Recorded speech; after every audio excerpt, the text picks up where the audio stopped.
Hello, and welcome to the Stupid Sequels podcast, where we find truly terrible movies and give them all the attention they don't deserve. Each episode will discuss exactly what made such a horrible sequel, from casting to budget to just plain bad writing. While we all love a great movie, there's something just a little more fun about watching a seriously stupid sequel. Now, while there are plenty of awful sequels out there, we have a few guidelines about the kind of movies we'll be reviewing here. We're talking about direct-to-video, made-for-TV, never appeared in a theater sequels, the ones the studios gave up on before they even started.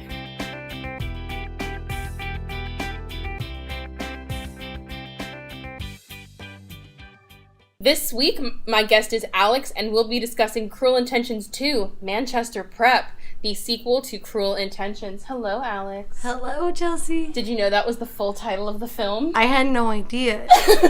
Is it the same school? Yes, right? It is. It totally is the same yeah. school. It's so bad, but it's the same. Yeah. So, we were trying not to discuss it before the podcast, but you have to. Yeah. Because the sequel is so bad. It really takes away from the first movie because it's so good. It makes the first one look like Showgirls. It's very creepy and not in a sexy way. These notes. Oh, I know. My notes make me look like I'm psychotic. We might have to pause, go through the page, pause so we can... Oh, no, I'm fucking crazy too. Okay, good. Okay, so the original came out in 1999 with a budget of $10.5 million and made $75.9 million. There's no information about, box office or budget, obviously, on the sequel because it was not meant to be a movie. It was meant to be an NBC show, and those are the first 3 episodes that they cut together into a movie and dropped in a bunch of R-rated scenes. No. Doesn't that explain so fucking much? Yes. So much. Okay. That explains... Oh my god. So that's why it was supposed to be a full reboot. It was not supposed to be a prequel. It was supposed to be a full reboot of the series. Never mind the fact that it came out in 2000, less than a year after. It was that was fast. Okay, so the first movie is based off the 1998 film called Dangerous Liaisons, based off the 1782 novel. That's the hint from last week, if you caught that. I told you you'd never guess of it. So it's been adapted into a play, a pseudo-musical for Smash, if you remember how god-awful that was.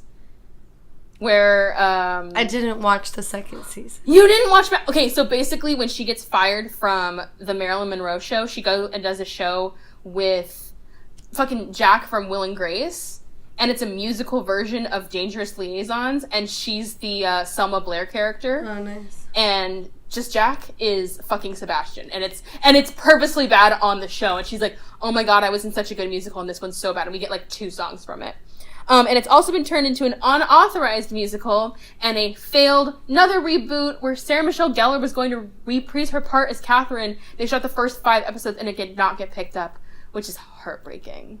When did that happen? It died officially in December 2016, but they were shooting it recent. March or April of last year. Aww. But they shopped it to NBC and Fox and nobody wanted it, which is so sad.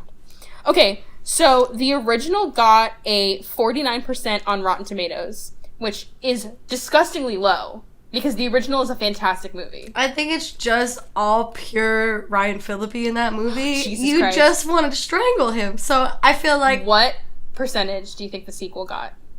Oh, I mean, maybe they luckily got a 12. 18. So a 31% difference. But frankly, I think the first got completely sandbagged. It deserves at least a 70% for soundtrack.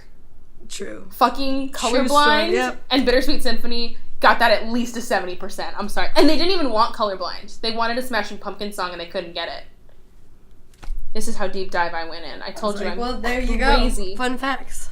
So Ryan Phillippe was cast first, and they wanted Katie Holmes, but they couldn't get her.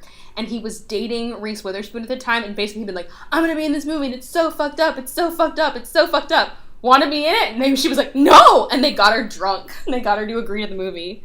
They only got Christine Baranski because her daughters were such big fans of Buffy the Vampire Slayer, and they're like, you'll get to work with Buffy! And so they got to come to set and meet her. Amazing. Fun fact about the original. So the fight between Annette and Sebastian, the slap, is unplanned. She did that in improv. And after the final take, when they finally yelled cut, Ryan Phillippe threw up. it was so intense for him. Because, like, that was his real girlfriend. Yeah. And he was like, it's too much, and he threw up. And the scene where the cocaine falls out of Catherine's cross necklace at the very end of the first one is a reference to the Dangerous Liaisons movie, where Glenn Close is Catherine, and basically when Sebastian dies, she, like, comes in and, like, sweeps all this shit off her vanity, and, like, her face powder goes everywhere. So it's supposed to be... I've never seen that movie. Now I have another movie I have to watch. I watched tonight. it. Keep in mind that Sebastian's character is played by Keanu Reeves. Oh, God. Maybe I won't watch. Oh, no. Not Sebastian's character. The cello player. The cello teacher. Oh, okay. Is Keanu Reeves. Catherine's character is Glenn Close, and I'm gonna fucking forget who Ryan Phillippe's character. But it's, like, it's not cute. It's, like, 18th century, like, powdered wig shit, and they're like, oh, there does to be a duel between Catherine and It's so bad. It's bad. I, like, watched it expecting it to be, like, another Cruel Intentions. I'm like, oh, no, it's just dumb. It's not. It's not fun. Okay, so can we just talk about how the first movie, there's no opening. There's absolutely no sense to it. It just starts mid-dialogue to the point that we restarted the movie thinking that we were like, oh, we must have missed it. You did, because there is an opening. The whole panning shot where it's, like, flying over the graveyard, which is, like, foreshadowing for the ending. Yeah, because you watched the bootleg version. Oh, fuck, because I'm coding. Yeah, you were on Cody. I mean, mine was from Pirate Bay. I mean, don't sue us. We purchased full versions of the film. Yeah, exactly. And $2.99 on Amazon streaming. Okay, so when ours opened, it opened with the scene in the guidance counselor's office. Oh, the second one. Yeah. No, I mean the second one. Okay, yeah. Really quick before we discuss the sequel, just a quick rundown of the original. So it's the opening therapy scene with Swoozie Kurt, which is amazing, and, like, all the adults are just as fucked up as the kids, and we can see how fake and, like, charming and sweet Sebastian can be, and, like, how devious he actually is. We see that gorgeous Jaguar. That car is so pretty. Oh yeah, when he's super rich and his family is super rich. We'll get to it. So Catherine has everyone fooled, like, she's just as big of a cunt as he is, but she's like, oh, nobody knows, haha. And it's very clear. He says, how's your mother the gold digger? And she goes, how's your father the fucking, like, cheater? They completely forgot that part, and their sexual tension is real. The sexual tension between Ryan Phillippe and Sarah is real. That's before... What do you mean? Like, when he's, like, about to fuck his stepsister, there's actual sexual tension between the two of them. Oh, yeah, definitely. They're not just, like, you're like, ooh, like, I know they're brother and sister, but, like, goddamn, like... Yeah, no, I have to admit that this movie came out when I was probably, 13 or 14? 99. Okay, so I was a baby. 7. I was 7. I saw it when I was very young. It was very much a sexual... Thank you, Ashley Tisdale. It was very much a sexual awakening for me, so I know that, like, rewatching it is always fun. Yeah. I think I watched it when I was, like, 15, and I was like, oh my god, like, I got, like, hot around the collar. Yeah, no, I got super hot, and I bothered, and even from the second one when I was a kid, I didn't care that it was bad. Like, I literally remember watching the opening, and it's just the scene where he's, like, finger creeping down her collarbone and, like, grabs her boob, and I'm like, how sensational! Like, I didn't know it was coming, and then I'm like, holy fucking shit. What happened? Like, so the sequel opens with no context. No context. None at all. No music, no intro, just a scene, mid-dialogue, because that's what you do. Just fucking straight, like, oh, Sebastian, at this new school, you're gonna have to be better because you're an asshole here, and you, like, fuck the school hamster to death? Actually, no, he gave the school hamster Viagra just to see what would happen. I was like, alright. I wrote that down thinking prank, it was, bro. Yeah, interesting. Serial killer is what we've just... Torturing So animals. My boyfriend pointed out while we watched the first one, though, that this movie opens with a very, like, poor attempt at recreating that first scene in the first one. The therapy scene, The therapy scene, because he's in there and he's, clearly tricking the person, being like, I'm changed. Oh, I'm so sorry, I'll be better, just give me a chance.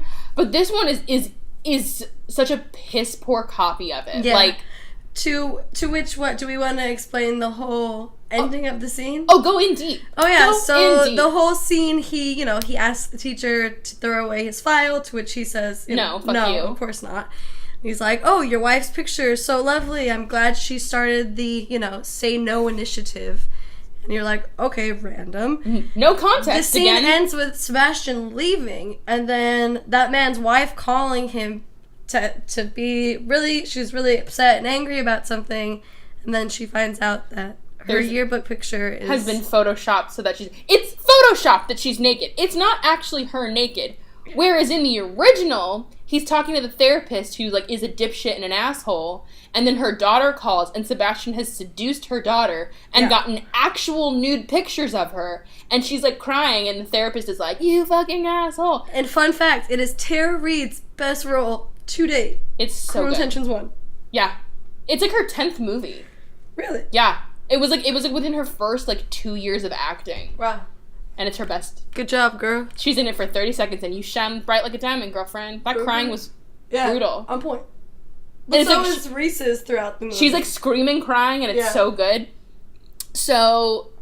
Oh, also, in the first one, so he, like, walks down the lobby, and there's, like, some hot girl, and he's like, what's your name? Clarice? You're coming to lunch with me. And it's like, ooh, he gets to seduce any girl he wants.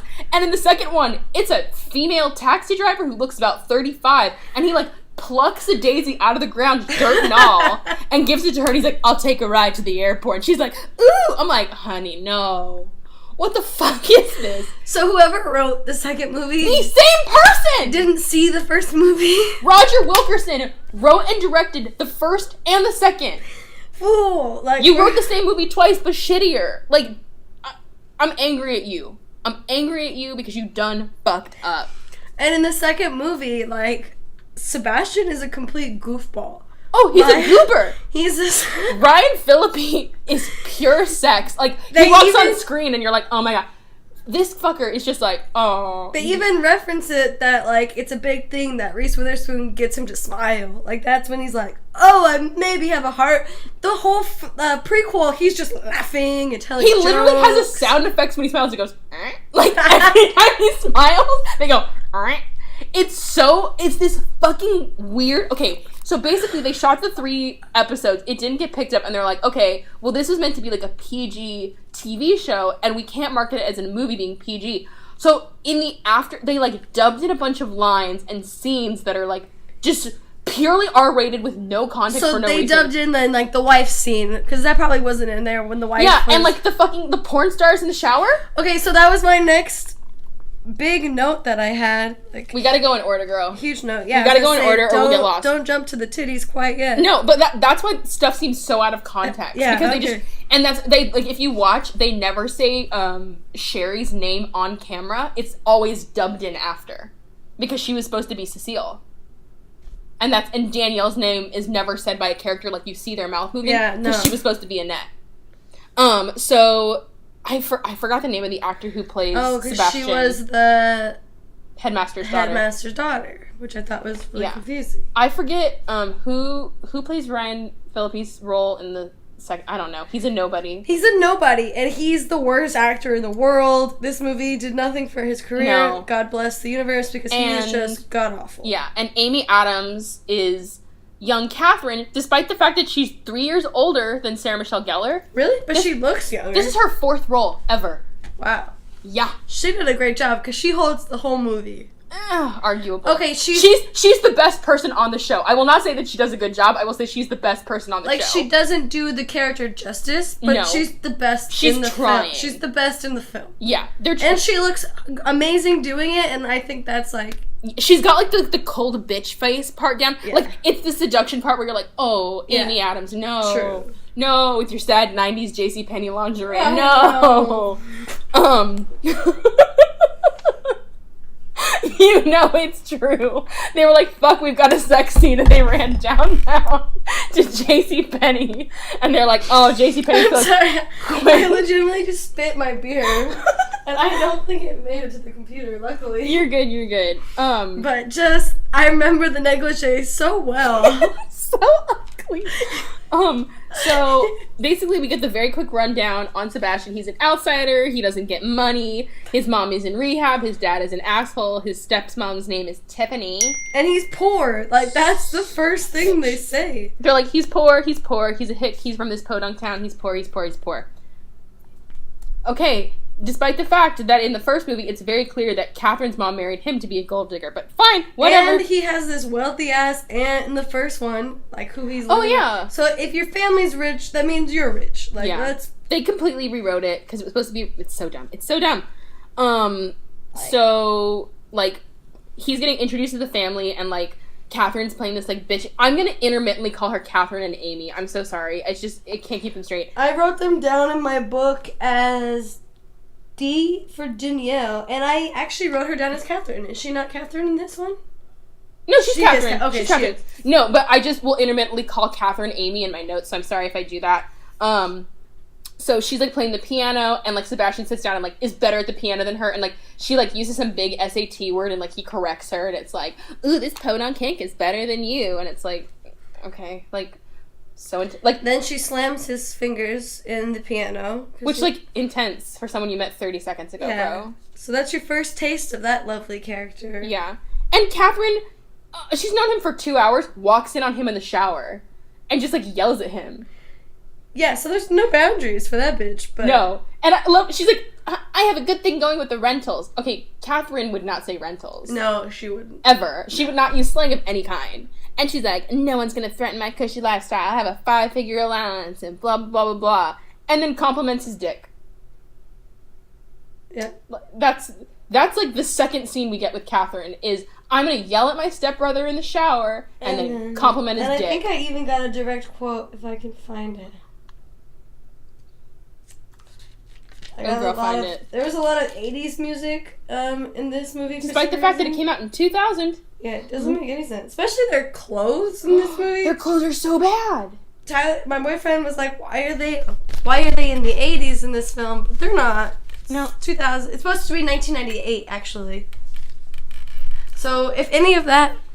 Oh, we skipped a huge part, though. The first time you see Catherine's mother, she's sitting there. This is when he introduces... Yeah. This is when he first meets his stepmom. Oh, God. And she is petting a kitty cat. Which is never seen again. Yep. And she makes a reference to, like, oh, would you like to pet it? There's a lot of pussy references in this movie, and I don't understand. Cause everyone in this movie is simultaneously the dirtiest person and also accidentally dirty. Yep. Like, in the same sentence, a girl will be like, you know, my pussy. I want you to eat my pussy. Like, okay, so either you know what pussy means or you don't. You can't make that joke both ways in the same scene. Which is great, because they did do that a lot in the original. Selma Blair's character did that quite a bit, or he did it... where she was genuinely exactly, clueless. Or How Were Things Down Under, so of course there were a couple... Yeah, and that's the thing, is, like, Ryan Phillippe is, like, everyone knows he's an asshole. The parents do, the kids do... Only the kids know that Catherine is an asshole. She's got the parents completely fooled. And she's got everyone fooled. She's got got everyone fooled except her brother. Except for Sebastian. Yeah. He's the only one who's like, I see your shit. And in this, it's like, oh no, everyone is an asshole out in the open, vocally. Which kind of undermines it. And then another thing that I don't understand is, how does Sebastian have such a reputation in one year? The next movie is supposed to be the following year, because they're only supposed to be seniors, and they were juniors. And they're sophomores in the show. Oh, so they're sophomores. So it's what, 2 years before? So it's sophomore and junior. And they're starting senior year at the end of the first movie. Okay. Because it's like the summer between junior and senior. Because he's got this huge scandalous, reputation. But like, how he did something to the school nurse. Exactly. Blah, blah, blah. Yeah. Which is, and that's the other thing, is they make a lot of, like, references in the first one, like, ooh, like, we all heard what you did last summer, and he's like, oh, she healed from those burns, and you never find out what the thing was, so you were like, ooh, the prequel, we're gonna, like, see all the awful shit. No, we don't. It was pointless. So he gets to the new school, and, like, Catherine's like, do me a favor, don't pretend you don't know me. Like, oh, how fucking third grade of you. And so Sebastian sees Danielle, and he's like, you're beautiful, and she's like, huh? And he's like, you're beautiful. She's like, what does that mean? I'm like, is she slow? Yeah, that. I literally, after she came on, I was like, wow, the worst acting in the whole film goes to this bitch. And so, the star of the movie. She's supposed to be Annette, but they've recast her to Danielle. It's so fucking confusing. So Sebastian has swapped his permanent records between the two schools somehow, and he's like, your record's good. Almost too good. And he doesn't know Danielle is the headmaster's daughter until she, like, comes in and he's like, Daddy, what? It's so sick. Well, there's a great scene between them where Sebastian is sitting there introducing himself to Danielle, being like, oh, yeah, the headmaster, he's a real twat. She doesn't say anything. And she's like, oh, yeah, that's what I've heard. The headmaster walks out, and then he's like, oh, did you meet my daughter? So you're like, wow, it makes so much sense now that it was a TV show, because there's so many just brunch moments where you're like... the next scene is another big brunch moment. Brunch? So Catherine is giving the class president speech, despite the fact that she's a sophomore, which they touch on. They're like, how can you be class president if you're a sophomore? She's like, because I am.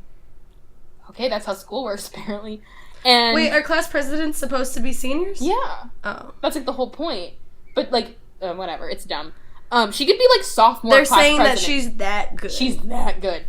So then we pan to Sherry, or Cherry, whatever we're gonna call her. Because they flip back and forth in the show. Oh, the blonde? Yeah, they call her Sherry and Cherry sometimes. So I just wrote her down as B, as in blonde, because I didn't even think they said her name. Because they have to AMR her name in. Like, okay. 10 different times in the movie, because they're clearly calling her, Cecilia.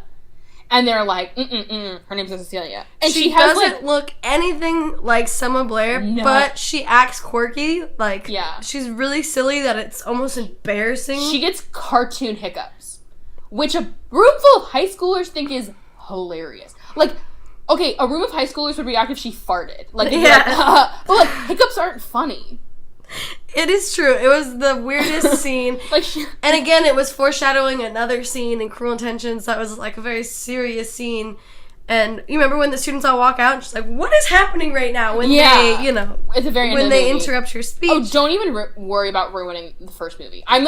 This is not spoiler free, bitches. If you have not realized this, you better watch both movies or just prepare to be spoiled, because I'm not going to do that. So yeah, it's like when everyone's walking out, she's like, what is happening? Yeah. And then so what is the blonde bitch's name? Sherry or Cherry. Okay, we're just going to call her blonde. Blonde. For the sake of this. Because that's about as developed as her character gets. She's a bad actress. The character was bad. It was literally just all bad. No one on the show I recognize other than Amy Adams. She somehow, like, rose like a phoenix from the ashes of this god-awful show. Yeah. Because I don't know who anyone else is. And I'm, like, pretty well-versed in, like, TV actors. Well, the funny thing is, the blonde is, like, she used to be on a bunch of shows when we were a kid, like CW shows. She was on, like, Jack and Bobby. She was, like, and we always used to call her, my dad used to call her Baby Britney, because he thought she looked like Baby Britney Spears. She was so annoying. So Sherry gets the hiccups, and then chews gum to get rid of her hiccups. That doesn't work. Yeah. She immediately starts choking. Danielle gives her the Heimlich maneuver, and the school applauds like she's the linebacker. And this gum is just magical, because they're sitting in the back row, and how she chucks it all the way to the other side of the auditorium to Catherine's hair, and we're just like, so that was just... Ooh, she got gum in her hair. Like, how the fuck did that piece of gum... After school special is this fucking I can't. And then cut to the 80s music going just... And it'll be like sitcom humor, 15 dick jokes in a minute. Because, like, they're obviously dropping those scenes in to try to, like, fix it. It's not working. It very much feels like National Lampoon's Cruel Intentions. Especially once the porn titties came out. Okay, so I have, like, an alternate title for each of the movies. Is like the title of the podcast. This one is National Lampoon's Cruel Intentions. That is the greatest way to describe this. Oh my god. Well, and I believe that is when so is the shower scene after that? Or is the shower scene is before that. The shower scene is the first night he's in the house. Oh, the shower scene? Yeah. No. Okay, that's later. Oh, there's a ton of stuff in between. Okay, so let's keep... So Danielle and Sebastian have this, like, a super basic literary argument in class. Like, it's literally 2 sentences long, and the teacher's like, ooh, you've obviously done your reading. I'm like, so they're arguing over Jekyll and Hyde, which I thought was... ooh, how on the nose! Yeah, and they're like, oh, you guys sound so smart. You guys are so interesting. And literally, she's like, he kills himself at the end, and Sebastian's like, where does it say that? She's like, he's dead. It never said he killed himself. And the whole room goes, ooh. I'm like, that's a fact. Like, what? Why are you impressed? I'm so fucking confused. None of them read the book, clearly. Yeah. And so then that's like the end of that scene. That's all we get. Mm-hmm. And then Catherine is, like, stalking the assistant headmaster through the halls, like, yelling after him, which, like, girl, if you're trying to be subtle, that's not working. There's this dorky ass fool There's no way that Catherine fucked this guy. Yeah, no, there's no way in hell. Absolutely no way. Oh, and apparently she could teleport because she's chasing him down the hall. He goes out another door and she's in front of him. She can teleport. She's magic. Magic. I knew it the whole time. I mean, coke is a crazy drug, kids. And everyone's so clearly on coke in this show. Yep.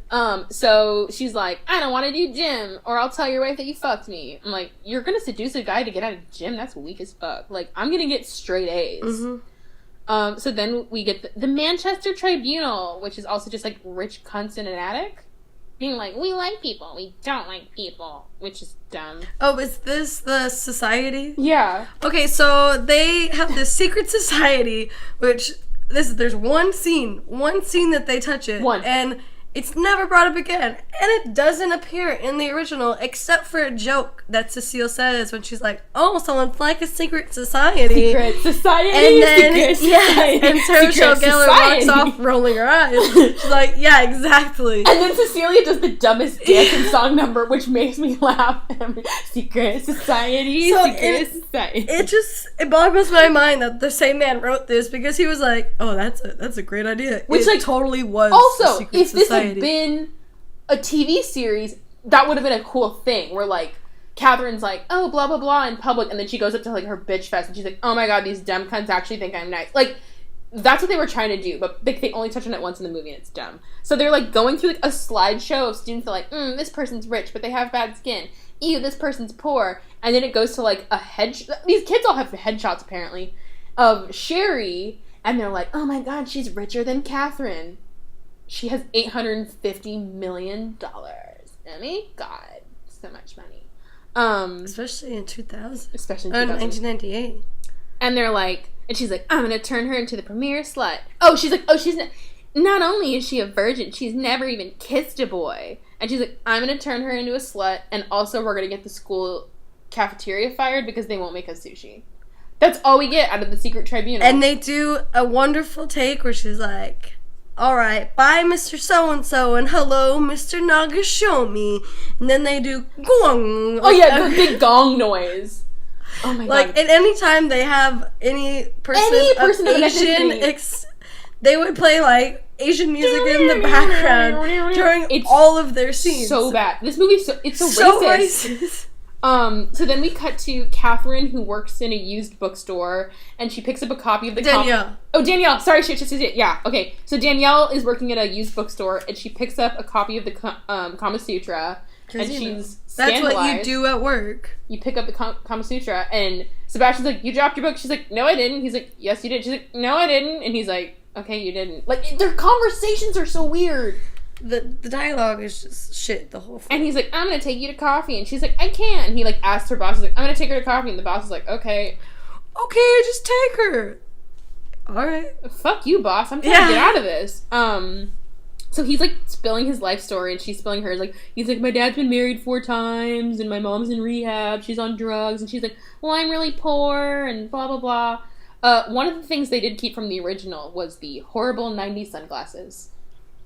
Whose? Hers or his? Yes. All 3 of them. I was gonna say, have which? Every main character has like those horrible, like, if you could like summarize the 90s in a pair of sunglasses. Yeah, just giant, like the weird like Britney Spears oval paparazzi sunglasses. Yep. So Sebastian's running around the city. He like is not used to being rich. He like gets to the house and they're like waiting with like Evian and like fresh dinner and like sweetbreads mousse, and he's like, I'm not used to this. I don't like being rich. But it's like, yeah, it's so different than the first one too. Come on, like, because Sebastian's so clearly at home with being rich. Exactly, he's got no problem. He is like driving around with that car, like we said. Jaguar. He's eating fancy foods. Like he even talks in like an upper like he went to finishing school since he was 3. Exactly, he speaks like someone who was just born and raised on and the this Upper little East Side. round-faced goober is like, like what the fuck. So they're trying to copy every good scene from the original. So basically, Catherine is taking Blonde out to get drunk at a club on Long Island. This doesn't taste like iced tea. It's from Long Island. Yeah, they stole that exact line. So they've stolen a couple lines, and that was one of them. Yeah. And so she's getting her drunk on Long Island iced teas, and she's like, oh, you've never even kissed a boy? Like, and she, like, beckons her friend over from the crowd, who just was, like, waiting there, apparently, to be seduced. And she's like, and she, like, takes her in the back, and she's like, I'm gonna teach you how to kiss a boy. And they do one kiss, and then Sherry immediately throws up. No, they do one kiss. She goes, they do an exact word for word of the first one, but it's between a guy and a girl. Yeah, which so is, they kiss, that's the she whole goes, point. oh, that's not hard. And then Catherine says verbatim from the first one, okay, now I want you to stick your tongue in his throat, and I want you to rub your tongue with his. Yeah. Then she goes to kiss him again, and blah. And, like, the whole thing about that scene was that it was, like, a lesbian kiss, and it was like, oh my, they completely It was hot. It was sexy. It was, like, something that everyone was like, dang. Like, that's why that movie was so popular. All the wind out of the sails with that scene. Oh, so the whole thing where they had, like, the visible spit string between the two of them, they wanted to reshoot the scene, and the cinematographer's like, no, that's the most beautiful thing we've shot. Like, that is amazing, that spit string. Even, we were watching it last night, we're like, gross. Yeah. Like, the spit string. And they make fun of that in a teen movie. Oh, yeah. Where they have, like just a mouthful of spit between the two of them. Oh, yeah. But it was still one of the hottest kisses ever. It's like named like fucking like AVI's hottest kisses of all time or something like that. So Sebastian calls Danielle and he's like, oh, we should go out sometime. And she's like, I don't date. And he's like, I wasn't asking you out, and hangs up on her. And he's like, gets him every time. I'm like, so are you a player or are you a goober? So he does that stuff he does in the first movie where he's like, you know, he buys her the present. She's like, oh, you shouldn't have. And he's like, oh, then I'll just take it back then. Like, he's literally a sociopath. It's so dumb. We found out that he likes to fuck hamsters, so maybe he is a serial killer. Maybe. And this movie is just telling us. And what I also say, what I love about the first one, and I think this is what they were trying to do with the second one and it didn't work, is Ryan Phillippe, when he was, like, being an asshole, would, like, just be, like, a straight adult, like, straight face, completely, like, meh. And when he was, like, faking being nice, like, with his aunt and stuff, he'd, like, pretend like he was a 10-year-old boy, be like, Auntie Catherine, I'm so happy to see you! And he'd do, like, little pouty faces and he'd do, like, he would act horribly, but that was just because, you know, yeah, but it was supposed to be, like, a joke, there. Like, I don't even know how to be a normal, nice person, so I'm gonna act like a 10-year-old goober. So then they, like, completely were like, oh, so before that, he must have been a goober. I'm like, no, he's just oh, you're so stupid. Like, I think that's what they were trying to do. So, the dumbest maid of all time puts a breakfast tray over him while he's sleeping?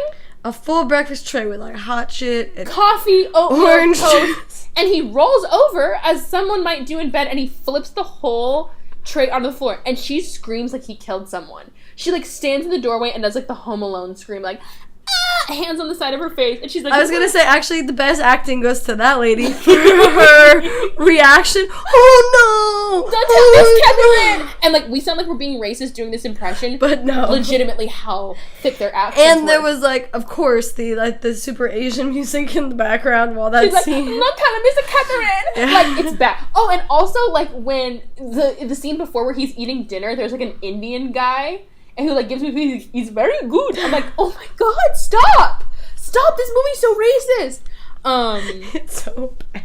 Hey, wait, I'm lost in my notes a little bit. Give me a second. This is the shower scene. The shower scene. Mine goes so intense. My notes go so in depth. No, talk, girl. Give it up. This was a note that I actually marked, so I must have paused the movie. 36 movies into this movie, and you get to see twin titties. I call those twitties. How high were you on a scale of Cheech-cha-chong? I was at like a 420, but... Alex Nehls, ladies and gentlemen. She'll be here all week. But in their defense, the twins were hot. They were, like, super hot and had really nice titties. So it's not like in some movies where they make like in 80s movies when, like, they have those gross, like, saggy titties come on and you're just like, oh. These are actually nice. No, they're nice titties. That's like and National Lampoon titties. Do you know the reason for the twin titty scene?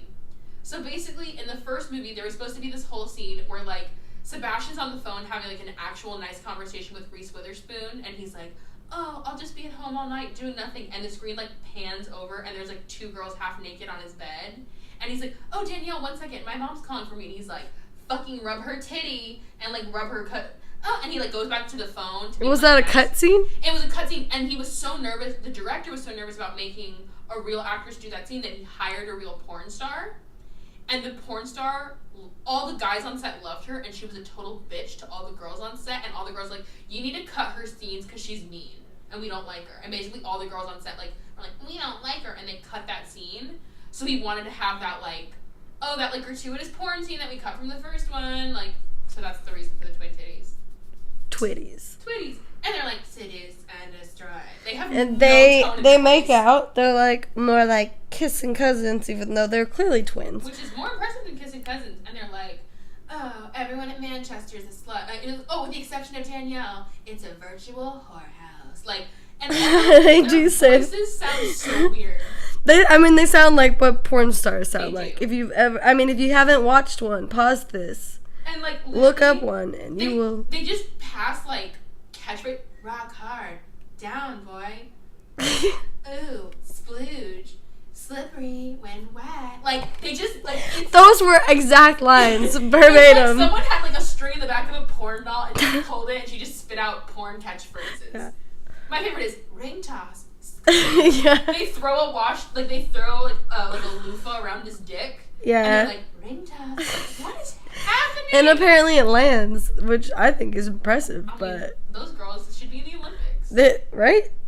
But So then Catherine has the whole staff of the house lined up. She's like, breakfast was late, my skirt was mussed, and last night it took you 5 minutes to find me. Me. And she's like just bitching them out, and it's like the German chef sounds like Arnold Schwarzenegger. He's like, we're sorry, Miss Catherine. Like, I'm not even exaggerating. no, you're not. I'm not even exaggerating. It's like You're British not. butler, German chef, Indian, like, butler, and, like, Asian maid.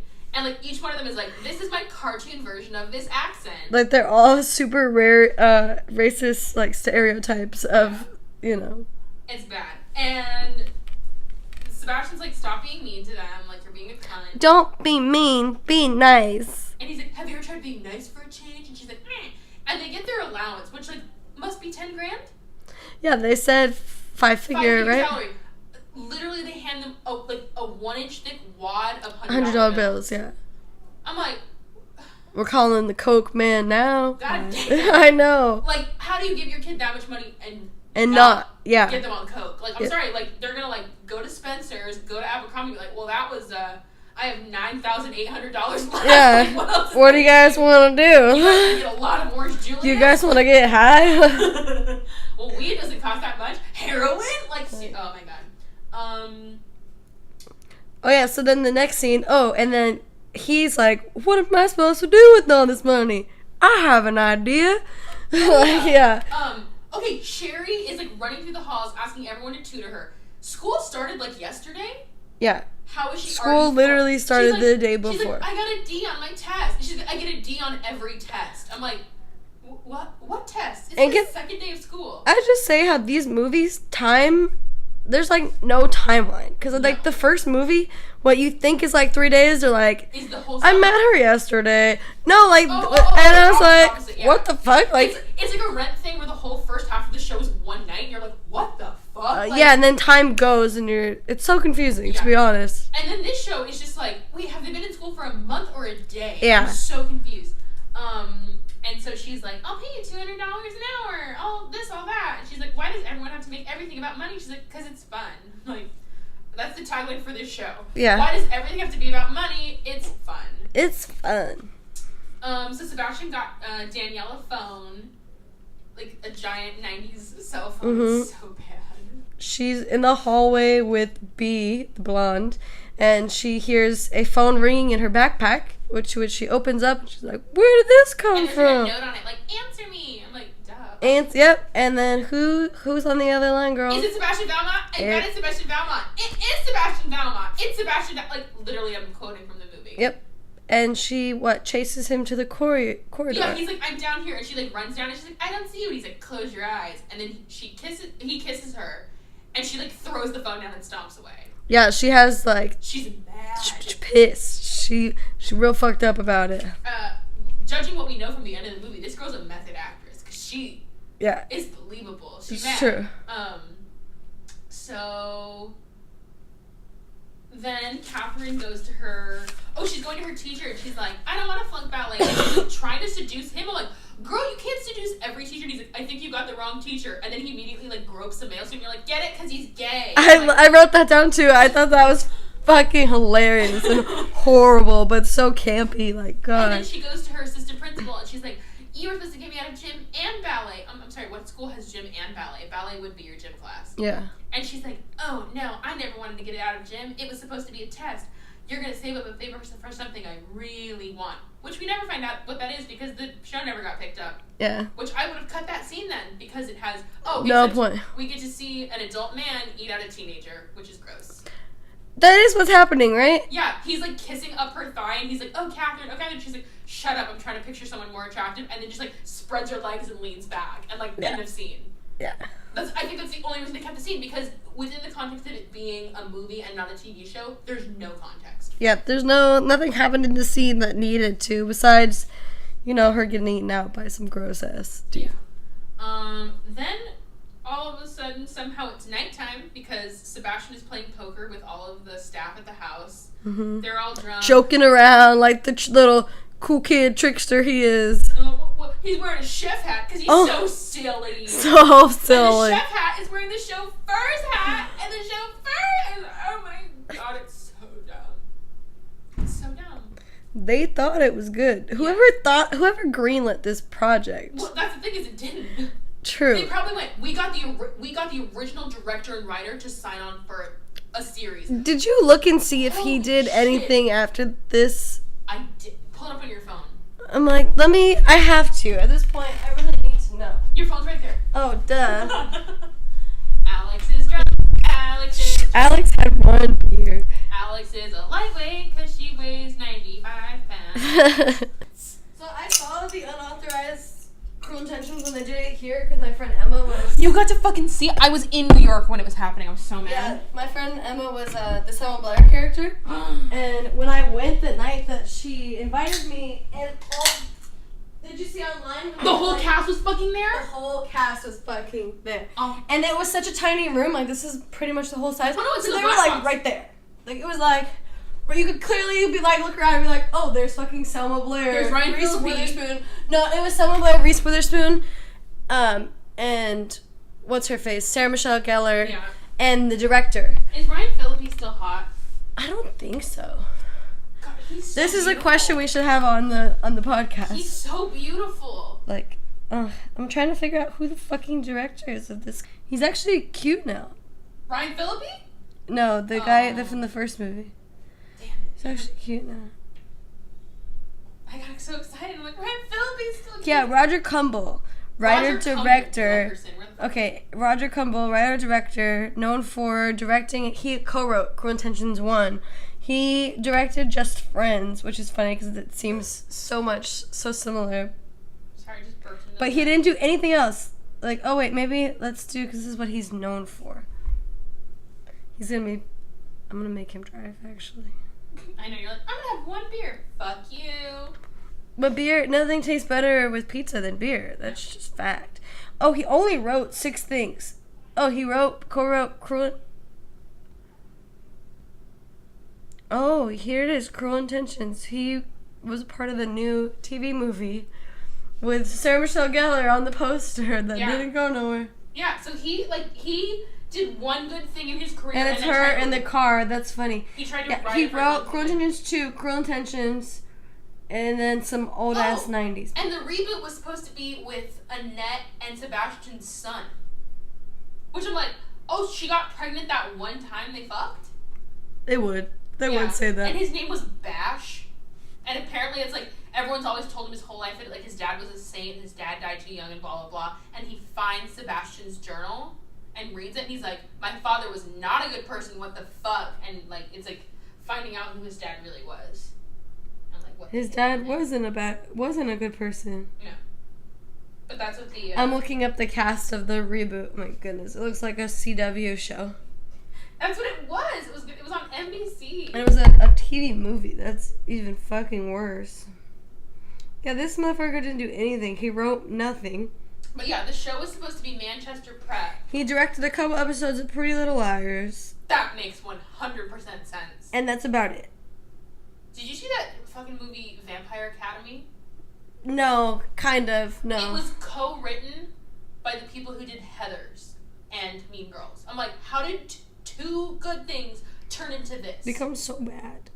How the fuck? Okay, Oh, Cruel Intentions was, like, his first thing, period. yeah. He, like, hit it out of the park. Like, they thought he was gonna be the next, like, fucking... But he wasn't. Nope, he wasn't.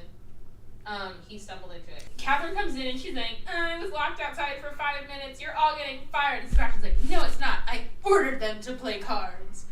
And she's like, meh. He's like, why are you trying to be your mother? And she's like, is that what you think I'm trying to be? I'm like, yes. Yes, exactly. Clearly what you're trying to be. And he's like, no one's this mean without pain and suffering. Mm-hmm. And she's like, you don't know who I am. You don't know where I am. It was trying to be I'm the Marsha fucking Bradery of the Upper East Side. Yeah. Sometimes I feel like killing myself.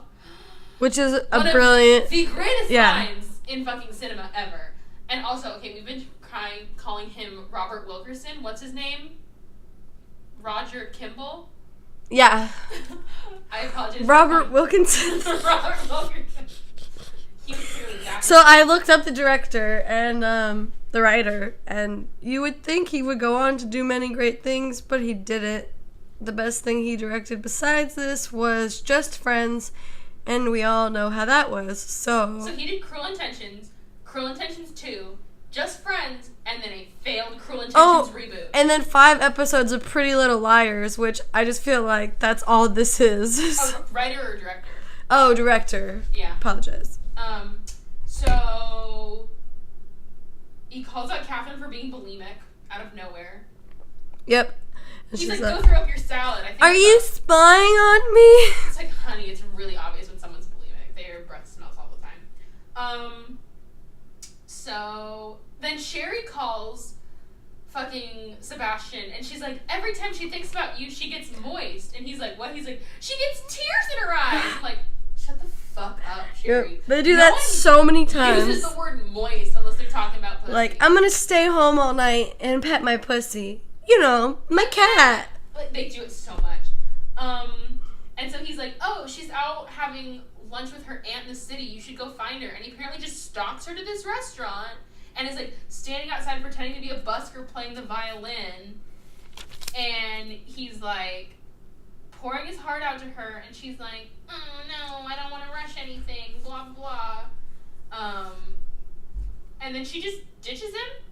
Like, yeah. He's like pouring. He's like, after my mom left, I didn't think I'd ever be able to love again. And he looks up and she's just gone. She's in a cab. And she's like, tell me tomorrow. And just fucks off. Yeah. It's so weird. After she was like, I gotta go catch my train. Then, bitch, why are you in a cab? Yeah. Also, you live outside the city even though your dad teaches at a private school in the city? What? Like, maybe she's poor, so they're trying to say she lives in, like, the Bronx or Brooklyn or... But then you see her house and she's like a lawn and shit. But, yeah. So weird. Okay, so... New Jersey? That makes so much sense. So Catherine is trying to bond with Maylin, her maid, because in the first movie, like, Maylin and Catherine are like a squad. Yeah, it's true. It's so funny. And Maylin in the first one's actually pretty, right? And she's Vietnamese. Yeah. And in this, she's like, I'm Cambodian. I'm like, why the unnecessary switch? Was it that the actress was actually Cambodian? She's like trying to like bond with her. She's like, where are you from? And she's like, Cambodia. We like fled in a shipping container with 120 people. And she's like, oh my god, one time when we were in Aspen, the first class cabin was so crowded. Like, it was just like that. Like, Catherine's not dumb. Yeah, no, she's not. Especially, the character isn't the same. And I feel like none of the characters are the same. That's why it doesn't feel like the same writer. And it's like, okay, if it's gonna be a reboot, then just make it like Manchester Prep and make it a completely different family. Yeah. And, like, reference Catherine and Sebastian. Exactly. But don't reboot it and then a year later. That's what I'm saying. Like, you need to wait. How did they not wait 2 years, 3 years? How did they even know it was going to be that success? I mean, I guess at that point it was. I mean, I think every teenage girl felt a tingle for the first time and saw it 15 times. True that. And it had a box office fucking blowout. So then Danielle is tutoring the blonde. And the blonde is like, do you want to see my doodle? And Danielle's like, your what? She's like, my doodle, my drawing. Since when has doodle been anything but a drawing? I know. I've never been like, you want to come look at my doodle, boy? Hey, boy, you want to come over and get that doodle? No one has ever called your vagina a doodle. It's so fucking dumb. And then, like, Sherry's so stupid.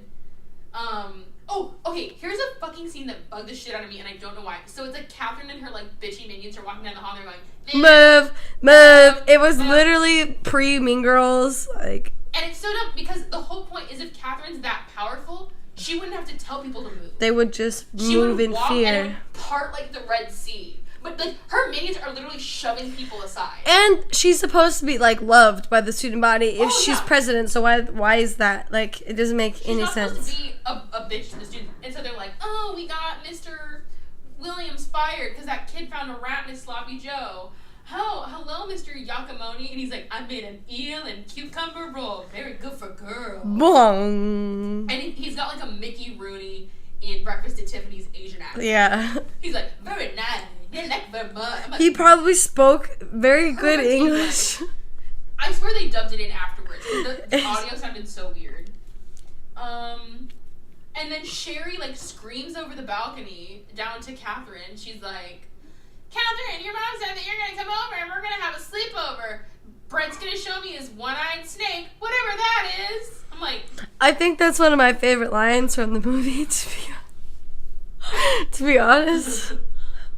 Just because she's just screaming it in the school. And you're just like, oh, honey. She walked the 5 feet to Catherine, but she just screams it over a balcony instead.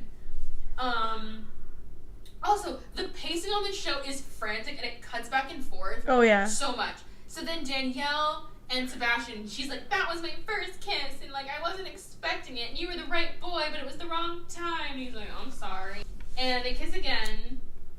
And, like, clearly that was supposed to be, like, the button at the end of the episode. It's like, oh, yeah. Oh, I'm sorry. Kiss. And then, like, Catherine comes out of the shadow. She's like, you really think you can, like, be good for her? You're gonna She's like, I could destroy that girl with a snap of my fingers, but I'll just let you destroy her on your own. And then he pushes her face first into a puddle of mud. Yeah, and they're like, this is war. So it's that very much same scene from the first one again. Yeah, this is war. And so... Then Catherine is getting side-by-side massages with her mom. Mm-hmm. And she's, like, blatantly being a cunt. Who, Catherine? Catherine. She's, like, yelling on the phone at someone. She's yelling at the person who takes care of her horse. She's like, I don't care if it's your daughter's birthday. Reschedule it. I want my horse brushed and saddled by 3. Why is everyone so incompetent? And her mom's like, you need to be nice if you want people to listen to you. I'm like, is that supposed to be, like, the explanation? Yeah. That, like, Catherine was a cunt, and then her mom's like, no, you have to pretend to be nice. But it's like, no, she has her parents fooled, supposedly. Which, she says that, and then she's, I got the rentals fooled, and it's like, clearly not your mom sees you being a cunt. And, so then Sebastian comes out and sees them getting side-by-side massages, and the mom's like, oh, why don't you get a massage? You look tense.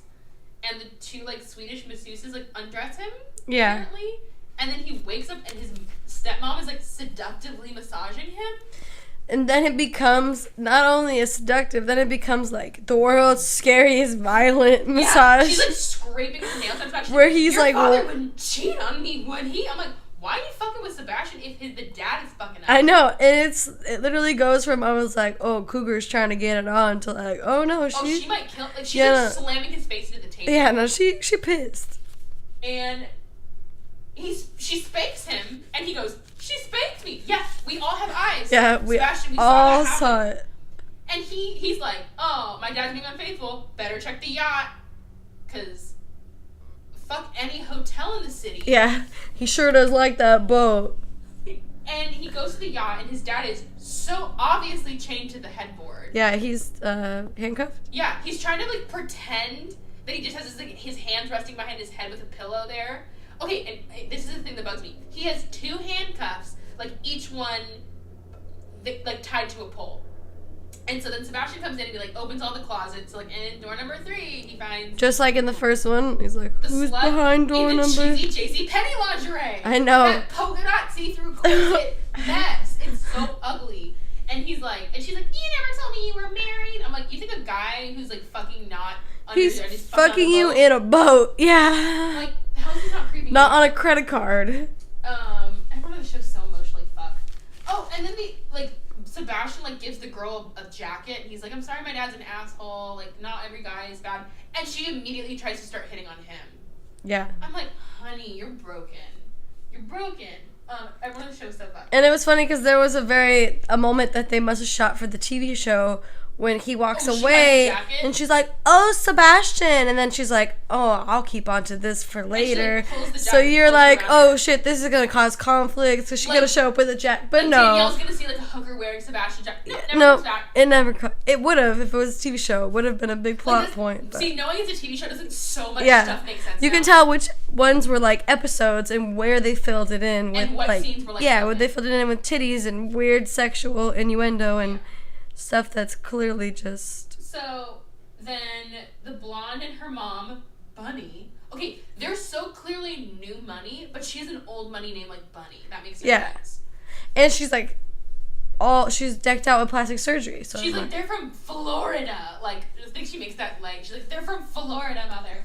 And they're like in like this awful like pink Chanel suit. yep. And they're just like talking about money, like very obviously. And like you can see like Catherine and her mother are like uncomfortable about it. And she's like, and the blonde's like, Mom said there's something about a social ladder. We gotta start climbing it any day now. That way we have all this money. And like the mom like elbows her really hard. Like, is Sherry stupid?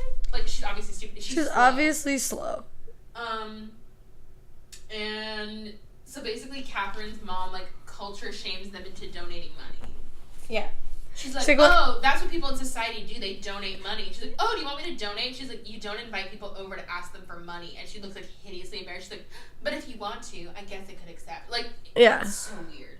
We just need $20 million for that library. And then here's what bugs me. Sebastian's dad walks in wearing one pair of handcuffs. Oh, they're See? handcuffed together. He's handcuffed to the bed, and he walks in wearing a pair of handcuffs. Like, either you got out of the handcuffs or you didn't. That's true. So wait, you got out of the handcuffs just to put them back on? Put it back on. And he's like shirtless. He apparently got all the way back to the apartment. Yeah, shirtless and pantsless. No, he's wearing pants. Full dress pants, socks, shoes. Okay. No shirt. What the fuck? Did he call the chauffeur? Did the chauffeur not help him? Did he walk all the way from the boat back to the apartment? It's so dumb. And okay, here's what I don't fucking get. So Catherine sees Sebastian's dad, Yeah. shirtless, handcuffed, run into like the kitchen, like try to like pick the lock apart with a knife, and she like has handcuff keys on hand. So she pulls out like a key ring full of just like apparently every skeleton key for every pair of handcuffs in New York City. And she's like, oh, we wouldn't want you to make mother unhappy. Why?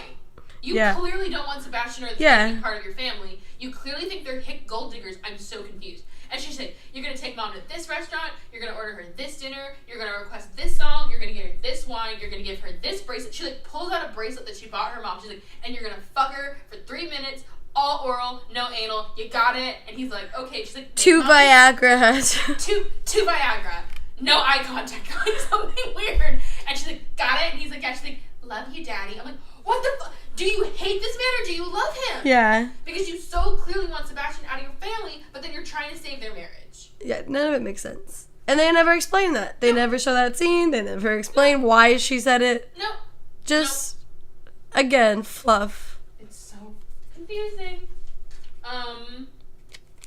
Okay, and then the next scene is so clearly supposed to be like the opener of episode 3, where like Sebastian's standing on his terrace like having a cup of coffee, and there's like a Yeah. sweet little old lady, and he's like, "Good morning, ma'am," and she's like, "Bite me, rich boy." And he's like, oh, "What a city!" I'm like, Now he's like, Jesus Christ. New York City. What a city! Like, it's so bad.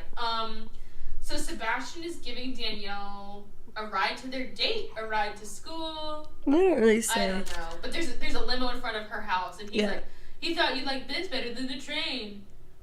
I think it's a date, actually. I It's a think date. it's a ride to a date. And then we get, okay, apparently this is the scene that killed it as a sitcom. It's the horseback riding scene. Well, that makes sense, This is because what when I was a child, that was the sexual awakening, and I was like, oh, damn. Yeah, so Catherine is teaching Sherry how to ride a horse in the middle of Central Park. Okay, Like, on I'm- a pathway. rewatching 1 and 2, so much shit happens in the middle of Central Park. Just there. The makeout scene happens in the middle of Central Park. So That shit would happen in Sheep's Meadow, though. that's true. So I think it's hilarious that But they just have a horse in the middle of Central Yeah. Park, and she's like, it keeps throwing me off. Like, you'd be dead by now. Yeah. And so she's And it literally shows her getting thrown off this horse. So except it's she's like, getting thrown sideways very slowly. So then she basically teaches her how to masturbate via horse. yeah, so she's like, we're gonna have to start with basics. Posting. Posting, yeah. And she's like, up and down, back and more, faster, faster. Yeah. I think she chants that for a full 3 minutes. No, she does, to the point where the girl, gets off and passes out. And she's like, now I see why girls like horses so much. Which is a joke that they do in Sugar and Spice. Do you remember that movie? Where the cheerleaders for their pregnant friend? I mean, it's totally a thing. If you ever rode a horse as a girl, you're and like... the super virgin one, when she's like, what are you going to do with your share of the money? She's like, I'm going to buy a horse. That's like a whole joke of like, that's why like good girls at like Catholic camp love to ride horses. Yeah. So apparently that was the scene that like basically they would like shop the pilot around and they'd be like, oh, okay, show us the next 2 episodes, and they'd get to that scene, they're like, there's no fucking way we can put this show on. Yeah. So that scene is, I mean, the whole show is terrible. But that scene is just the worst, creepiest, weirdest. And like all of like Catherine's like staff are standing around watching this girl clearly getting off. Yeah. And they all like smirk at each other like, she's caving her pants. I'm like, what is happening? Like old ass people, like not young, like it was really creepy. And then then this scene, this is the scene where clearly it wasn't a sitcom anymore. It was a movie, and the twist with Danielle was coming. Yeah. Because they're making out on the bench, and she's like, we need to slow down. Like, yesterday was my first kiss, and now your hand is on my boob. Your dick will be in my mouth by lunch. And he's like, anyone for lunch? Which was a tiny bit funny. Yeah, no, it was. And then she's like, well, part of me wants to, like, wait till I'm married. But the other part is down. She's giving him, like, almost the hand job from Wedding Crashers over the pants. Yeah. She's literally just giving it to him. Like, I'm sorry, the shot they were showing, there's no way she wasn't actually giving him a hand job in that scene. And I mean, she was touching him, yeah. She's like, it's like several close-up long shots of her just rubbing his crotch. And they keep jumping and it's like, like cartoon turned on noises. Like his eyes almost cross. He's like so turned on by this over the pants dry hand job. Nothing better than a dry hand job, I always say. And then she's like, oh my god, I love it. And she like licks his open mouth. Yeah. And like unzips her sweater vest as sexily as possible. And she has nothing underneath it. No, a white JCPenney bra. A white JCPenney bra. And he's like, and he says that he's like, of course I want to have sex with you, but I also think you're really important to me, and I think I'm falling in love with you. And he turns dead to camera and goes, God, you sound like a canceled television series. I'm like, ooh. Wait, really? Yeah. She's like going to go down on him. Because I thought he said it after school, but you're right. No, he says we sound like he turns dead to camera and goes, we sound like a canceled television series. So like clearly they were like, oh, the show's too sexual, you need to like show that they have a soul. We'll just put it on VHS. Yeah. And she like gets on her knees to blow him in the middle. Like they're not hidden away. No, they're not. They're just on a in park. Central Park. And she like gets full on her knees, and then her cell phone rings before she can get his dick in his mouth, and she's like, oh, hi daddy, and like he immediately like crosses his legs like, oh, she's talking about her daddy. It's funny because she's like, oh daddy, okay, I'll be at church in 20 minutes. Like, you were just about to give this guy a blowjob. And like Catherine's like, I never even kissed a boy, and she's about to give a guy a blowjob underneath in the middle of the park. What? Ever. Yeah, what's happening? They must have shot that scene. Like, it was the last thing they shot. Everyone was so bitter and so fucking angry. They're like, fuck it. So then Catherine is shopping, and this random guy we've never seen before is like, I have Sebastian's file. It's the one he swapped out from his school. And she's like, oh my god, he's a bad person. I knew it. It's like, he's a bad boy. Clearly already knew from, like, speaking with him. Even though, like, it was so weird because they didn't make him a bad guy in this one, even though he is, and he like, his record is like he's supposed to be this asshole, and then he's a goober. Yeah, it doesn't make any sense. You love the word goober. I do. Every time I say it, you like smile so big. So then, because it's so funny. Danielle and Sebastian are on the phone, and she makes the pussy joke, which is so she's like, I'm just here with Mr. Whiskers, playing with my pussy. I'm like, shut the fuck up. And Catherine, like, comes out of the shadows, and she's like, oh, I'm gonna, like, get our parents to divorce. You clearly just tried to save their marriage. Yeah. What? And she's like, I'm gonna get your mom kicked out of rehab. She's gonna be on the street unless you do something for me. And pulls off her, like, fur coat and is wearing the most hideous lingerie. Just the JCPenney wet dream. Was it a romper or was it a really tight dress? It was a negligee with, like, a matching piece underneath it, like a bra and, like, a thong. But, like, the lace part over it, I think it was like a jumpsuit because it was tucked between, it was tucked between your legs. Is that why it looked like she had, like, Kimoto? Yeah, it's so bad, and it's such, like, it's cheap looking lingerie. It was not, there was nothing sexy about it. Sorry, Amy. But. Because you do get Sarah Michelle Gellar in the first one, like, where she's wearing, like, the really, like, buttoned-up blazer, and as soon as the adults walk out of the room, she unbuttons it, and she's wearing that, like, fuck you corset underneath, and you're like, yes! No, this is, like, gross JCPenney lingerie. And she never wears the corset, which I was sad, because I feel like the corset was such a big... like, that would have been the time to have it, like, in the corset. And so, she's like, I hate your dad, but I guess we can have fun. And she starts furiously making out with him, and she's like, you know what they say about incest? And he's like, is there any line you won't cross? She's like, only one. Never in the butt. Which, like, ooh, is that supposed to be a call ahead to the first one where, like, the ultimate thing is she's like, you can put it anywhere? And it's like... It totally was, He's been chasing the anal for 2 years, man. Yeah. Like, what the fuck? And so they're making out, and then he's like, I can't do this. I love Danielle, who I've known for 3 days, 3 months, we can't tell. I think it's like 3 days, to be honest. And he goes running out of the room, and Catherine picks up the phone, and she's like, Danielle, it's Catherine. And it cuts, and she's like, oh no, she's gonna be like, you made out with your brother, this is so sad. And so Sebastian runs all the way to New Jersey, apparently, in the rain. Yeah. In his sad leather jacket, and he's like, Danielle, I have to talk to you. And he's like, I messed up, and she's like, Sebastian, do you believe in our love? And he's like, of course I do. She's like, because I sure as shit don't. And she opens the closet, and Catherine, literally and figuratively, comes out of the closet and starts making out with Danielle.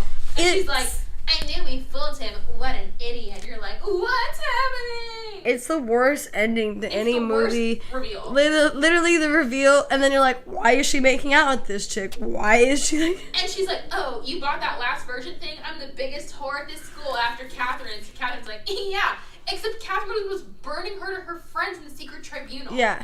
So you guys were like, that in... Yeah, and I really do feel like, since we know now that it was a TV show and a movie, they clearly came up with the concept after the fact. So they were like... Oh, we have to end the exactly. movie They were... Because that wouldn't have been the things...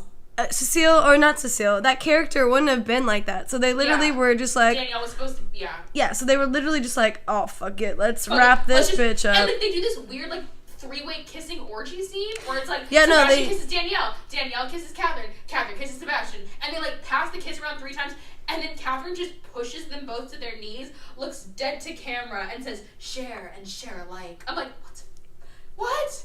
It's so, there's so many like dead to camera shots in the last 15 minutes of the movie. Yeah, that's, and then why doesn't it end there? If it ended there, it would have been better, which is saying something, because the next scene, Sebastian's in the back of the limo, and he gets a present from Danielle, and he opens it, and it's the journal, and she's like, now you have something to write about. And you find out she's in the front seat. Oh, yeah.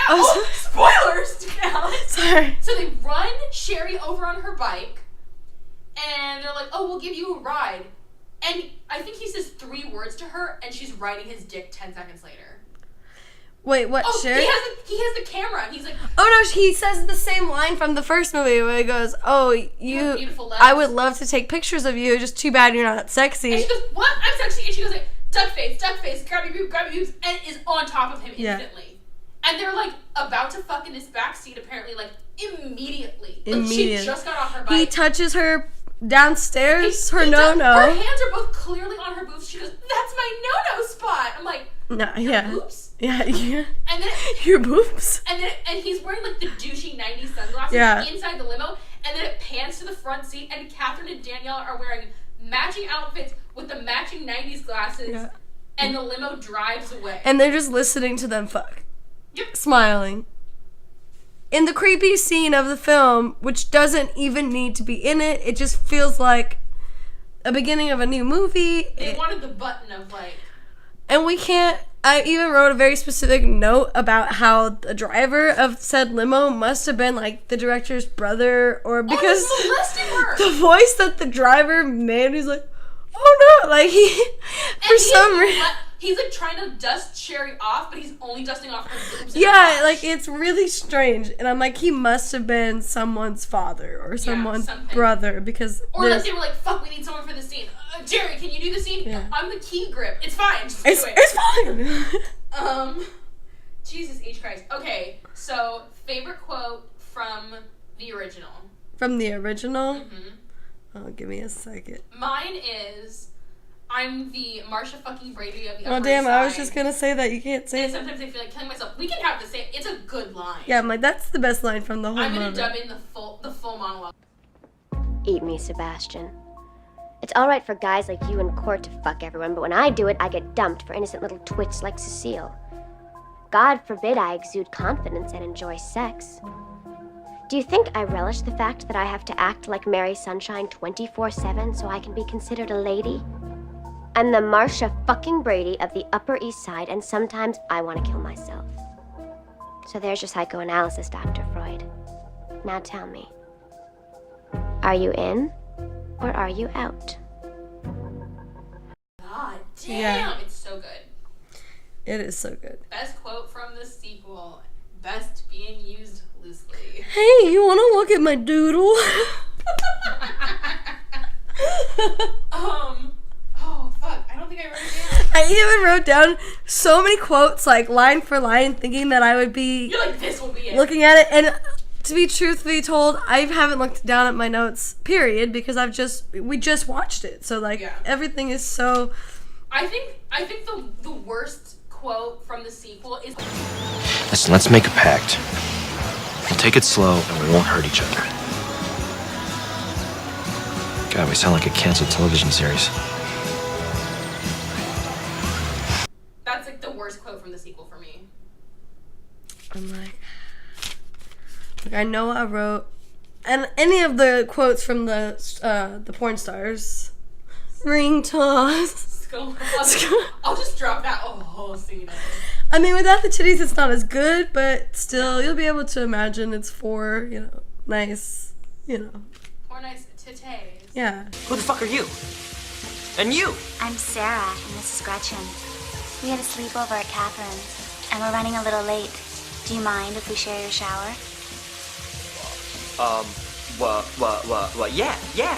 Yeah, be my guest. Thank you. So how do you like Manchester, Sebastian? It's unbelievably, Unbelievably what? unbelievably hard. Wow, it certainly is. Rock hard. Down, boy. Slippery when wet. As the school motto goes, if you don't snort it, suck it. Ooh, careful. You splurge. See you on campus. Ring toss. Score. Okay, so on a scale of 1 to 5, 1 being like, okay, guilty pleasure, I love to watch it all the time. 5 being like, I would rather watch grass grow. Oh, where was this one? Yeah. God, there's so many times that I pause this movie to be like, when is it over? And I feel like that never happens even with a bad movie. I love watching Mean Girls 2. I've never seen Mean Girls 2, to be honest. That might be our second episode we do. I was gonna say, I didn't even know there was one until recently when you told me. None of the original cast except for Principal Duval. Because that's who you miss from the first. He's like, I haven't worked since SNL, sure. Okay, so when I saw Mean Girls for the first time, I didn't realize that half the cast was SNL Yeah. alumni. And that's when they had met her, when she hosted SNL so famously the first time and did like the Hermione sketch, you remember? Yeah, Lindsay Lohan. Yeah. And it's Amy Poehler, Tina Fey, Robert Duvall, who's Katie's mom is from SNL too. Yeah, Kate Randers. Yeah, Kate Randers. No, the one from Reefer Madness. That's not her name. It's Kate Randers is another chick. But you know who I'm. Yeah, you know who we're talking about. But it's like, I did not realize that almost every adult in that movie is from SNL. I'm like, oh, fuck. I didn't realize it was Amy Poehler till years later. Really? Because she doesn't look like herself. She does look like, she looks like a plastic surgery, like, mom, like. I'm a fun mom. You know me, I'm a fun mom. I'm a cool mom. Okay, so we've kind of already done this, but just to sum it up, what made the original so good that the sequel is so lacking? I think what made the original so good is that it was, I mean, if you even look it up online, it was a thriller and a drama. Yes. Where if you look the second one, it's a comedy. It's a straight comedy. And the first one is really sexy and creepy, but not in a creepy way. The first one is like sexy in the way that like you feel like hot and bothered. Collar. Yeah, like, exactly. Like, the way that everyone just touches each other and looks at each other is so like seductive. And the second one is just porn. It's like boobs and titties and crotch. Ha ha ha. Like at no point in the second one did I feel turned on. Like, but including when Catherine is in full lingerie on top of Sebastian, you're like, is this over yet? Because it's not cute. But I do have to say, I rewatched the first one last night, and I always, for some reason, like, empathize with the Sebastian character. You're like, it's fine. Like, in the end, you feel bad for him. No, fuck that. I don't feel bad for him. When he was falling in love, I just said that with quotation marks, he was banging Cecile. He was banging other chicks. He's writing about it. You were a bet. So he maybe fell in love. Like, no, he never fell in love with you. He literally like, falls in love with her 30 seconds before he bangs her. And, like, from then on in the movie, I think he's and he had sex with Selma Blair, like, less than a day before. Like, popped her cherry. So it's just like, oh, you're just going around. If he hadn't died the next day, he would have flipped back to being an asshole. Yeah. Like, he had to die to keep his sainthood. Yeah. And I think that's what pisses Catherine off, is like, no, he was an asshole, but now we're going to memorialize him as a saint because he's dead. Yeah. And I'm on cocaine. Yeah. Why wasn't Amy Adams on coke? Because it was supposed to be for TV. But when they were doing in the dubbing, they threw in that weird line about bulimia. And they threw in that weird line. You know what we say, if you can't snort it, suck it. Yeah, like they could have had the whole line where like instead of... Oh, that's the best line from the second movie. If you can't snort it, suck it. If you can't snort it, suck it. But like they could have been like, instead of the bulimia throwaway line, which is never addressed, like Sebastian could be like, oh, go snort your problems, like Catherine. Like that would have been funnier. But it's like... True. Like, everyone who's, like, smart and funny and seductive in the first one is a complete idiot. Yeah.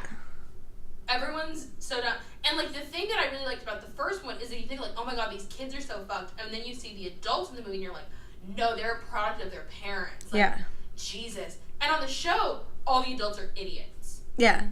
They're sitcom parents.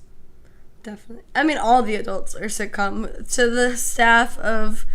racist stereotypes, to the teachers banging the students. All I can imagine is, 5 years later, when they were trying to pitch Gossip Girl, they're like, no, we tried to do this. It was called Cruel Intentions 2. Did you see how bad it was? Like, yeah, exactly. That's what it felt like. It felt like Gossip Girl's unaired pilot. They're like, oh, never let this see the light of day. We're recasting everyone. Like, so did I ever number it? I probably give it like a 2. A 2? So, like, if it's on Netflix, you'll watch it? I give it a 3. So, drinking game. Yeah, definitely. Okay, like you play drinking game. We need to make a drinking game. I would never watch it again unless I had to. Okay, then it's a 5. It's a big try. Yeah. It's a watch page. Like, okay, if you want to make it a drinking game, drink every time they play a dumb sound effect. Drink every time they play 80s music. Drink every time someone has a racist accent. No, just drink anytime anything racist happens, period. Mm-hmm. To, like, the music, to the gongs in the background. And drink when you can clearly tell it's an R-rated scene that was dropped in after the pilot got bumped. Yeah. Okay, this has been Stupid Sequels, episode 3.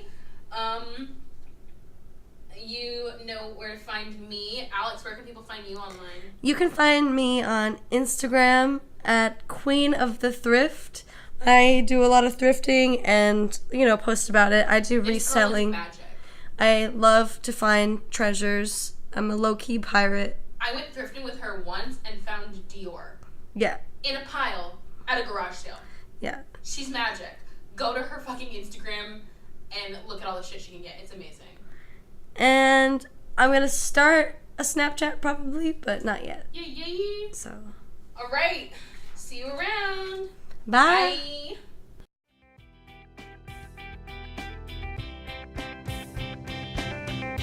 Thanks so much for listening to the Stupid Sequels podcast.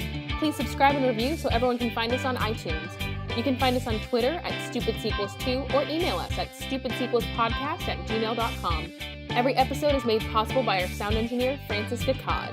Our logo was designed by Nicole Wiseman at Y Shots, and you can find me online at Callie Blair on Twitter and pretty much everywhere else. And remember, even though these movies are stupid, deep down, we really love them.